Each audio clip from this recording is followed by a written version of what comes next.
They say,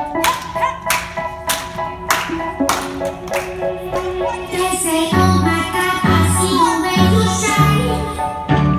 Take your hand, my feet, and let's go walking right. Who know who's out, who got by, I was passing by. And now I beg to see you dance just one more time. Ooh, I see,